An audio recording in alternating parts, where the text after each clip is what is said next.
Well, we got the Warspear back in the studio. This is a different model. I got 3 of these from White Mountain Knives, and this is a pretty good sized knife here.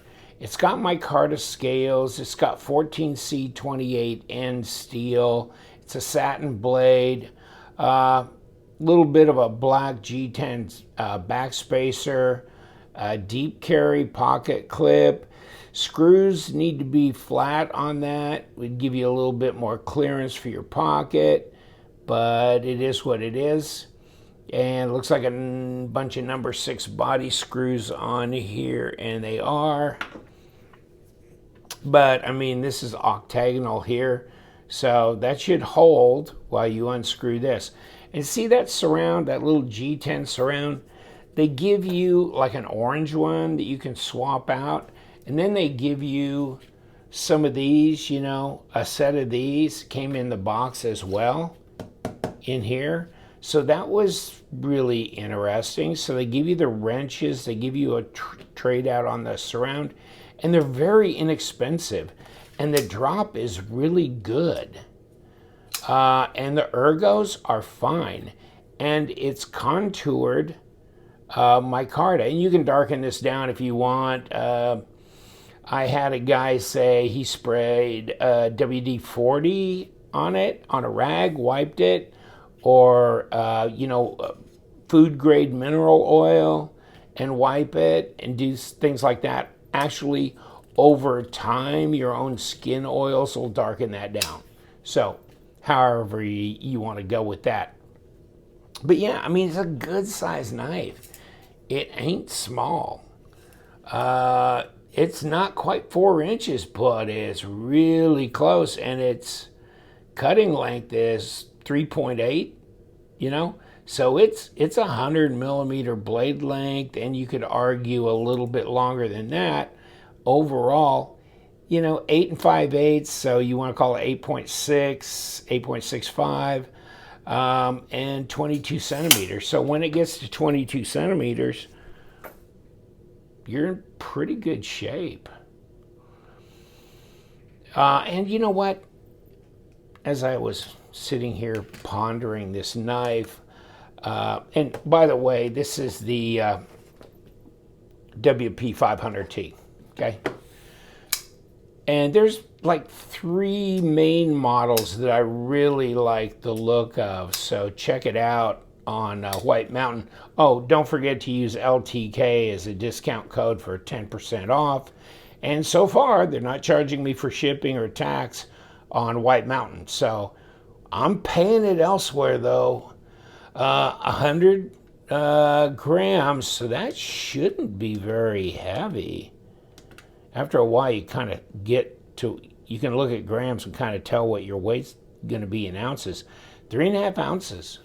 3.5 ounces. Woo. Okay. That's pretty light. Get a piece of paper, see if we can cut some. Okay. Yeah. Yeah, that's nice. It's sharp out of the box. What's my lockup? Wow, that's 40%. This pass-through is easy to disengage. The flipper tab hits you in the thumb and it just rolls around. I mean, maybe it's more guillotine-ish than you would like, because it is all of that, even though there's no blade play or lock rock on this. I'd like to say the fit and finish isn't all that good, but from what I can tell by going around this knife, it seems like the fit and finish is relatively good, actually. So it's kind of surprising. I think I've seen an Ifengrau knife that mimicked the design of one of these knives, or maybe 2 of them. So who knows, like, where they're made, that kind of thing. And I did send one of these 14C28N models off for testing to see if that's really what the blade steel is. If it is, then I think these are a relatively great bargain. And, skeletonized, looks like inside there, the liners are not sharp. They're nicely done, actually. And so that's good. The ergos are great. Ergos are fine on this. Reverse grip, easy to get to, and feels good in the hand. So yeah, the detent, wow, that just drops. Detent, I can fail it. I just did. Yeah, I can fail it. Pretty light detent. You can knock it out. And there you go. So when you can just flick it like this, I'm not sure all three of them had the same detent. But this one, yeah, that's one way to open it, you know, if you want. And it's centered. I'm not getting any detent play, no lock rock or any of that kind of thing. So, and it's centered, so okay, we're good. Design flow is really nice. That's good. Blade to handle length looks pretty adequate right there. And it doesn't look disproportional, that's for sure. It's big. It's, you know, real drop shutty, fidget factor, sharp out of the box, micarta, the tools that come with it, 14C28N. I'm not finding a lot of fault with it. I wish they used number 8 body screws. I wish they'd moved this pocket clip up. And they could have redesigned it to put the holes in the clip, and I'm trying to see if I can find anything where they do that. Deep carry, and I don't right off the bat have anything, but it'd be nice because then instead of these two out here, they could have had, this could have shared the top one and then had a second one. You could eliminate these two right there and have less screws, and then you don't have this one hanging out. So you got 4 screws in close proximity of each other. That just seems like a little bit much. But yeah, they're not nested liners. They show, and it feels pretty strong, pretty structural. I might have to crank this down a little bit, see if I can keep this from being too flighty. I mean, this thing makes me feel like it's got blade play, you know, like the blade's really loose, but it's not. I mean, there's no blade play, but that is definitely crazy drop. And it's over the detent ball pretty quick. So, woo. Contoured scales, but 14.7 millimeters, 0.58. Wow. It doesn't feel that fat in your hand, but it is. And, well, let's take a look at the blade stock here. 0.12 at 3.1 millimeters, so just 3 millimeters there. Well, let's see if we can pull this apart. Ooh, she was down there pretty good, but with this on the backside, you're not going to spin it, so you're going to win it. And it wants to fight me all the way out. It really does. Okay, finally let go. And there we are. Let's see. We had to take it from the front, so I guess we'll take it all from the front. And let's just make sure we're not spinning the back side screw. I don't think we are. No, we're good. I always get a little suspect. But you know what? This one's coming apart nicely. Did I get it all? Yeah, I got it. Okay, so let's get that screw out of there if we can. Or it can stay there if it wants. They're the same size. Micarta scale. I kind of like this. I like this uniform kind of thing more than I like this kind of weathered look, but it'll come together in time. And you can do some things with it to darken it down as well and make it more uniform. There's the liner, and there's no screws holding the liner on. So theoretically, the liner should come off. And we want to get out of that the blade stop there, don't we? Okay, we finally pulled it away. And skeletonized liners, they're nice and smooth. They're good that way. Presentation side again. Bearings, not ceramic. Okay, that's okay. Pivot, of course, it's round, but you got this piece on the other side, so it's not going to turn. And it kicks right in only, that way. And things keep dropping off. Okay, here's the backspacer. Standoffs. Skeletonized. Looks like a ceramic detent ball. This, of course, is where your stop is, your blade stop, and the pin, and the bearings dropping all over the place here. Okay, but it looks clean.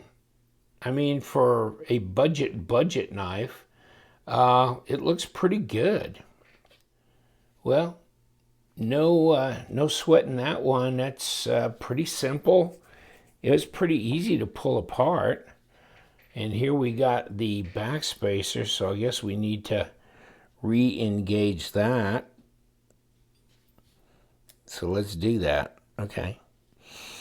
And then, since we came from the front, we're going to put it, we took the front off, so we got to put it like this.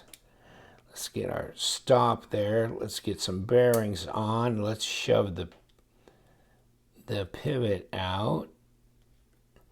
Let's make sure we got it turned to the right. Okay, we do. And put a little lubrication on it. And put the blade on. Compress the spring down so we're reasonable. And then here, and a little bit more, a couple of drops. And we got a liner. Oh, I just dropped this back out, didn't I? Son of a gun. Yeah, that just really wants to fall right out. That's crazy. Okay, so let's get these sandwiched in, which we have done. And we've got this that goes over, and then we got to do this little pivot surround. Like that, and then we've got a pivot screw, and then we got 2 body screws, and we're done. And let's knock the pivot screw out.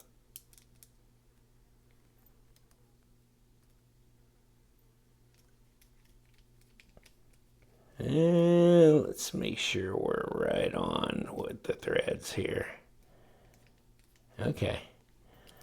I think it was fighting me coming out a little bit too. Like there was something in there holding it together. Pretty strong, maybe a little bit too much force. But boy, she drops like a rock, doesn't she? It's just pretty crazy.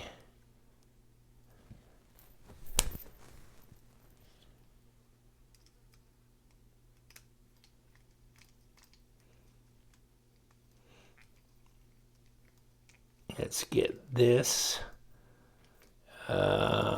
down, and this. One of these days, come on, drop in. Drop in, okay. Let's get it lined up, okay. And we're good. Now, are we centered? Yeah. Yeah, it wasn't difficult. And it's still, and maybe a little bit more. Wow, how hard you got to torque this down? Let's do a little bit more. See if we can slow it down a little bit. Yeah, that slowed it down a bit. Not a lot, but a bit. And that's about all the pressure I want to put on that pivot. Wow. Yeah. All right. The 500T. Check it out on White Mountain. Make a good little carry beater knife. Pretty light for its size. Sharp. Sandvik steel, which we will confirm on a later video when the test results get back. But, you know, deep carry pocket clip. A lot of good stuff about this for the price, that's for sure. And it comes apart and goes back together really well. And they give you the tools and they give you an extra surround, and it's really a good solid box basically as well, which is kind of surprising. Nice fitted box. So nothing to complain about really, especially at this price point. Thank you so much. We do love them knives. Subscribe to my channel if you would, and stay sharp.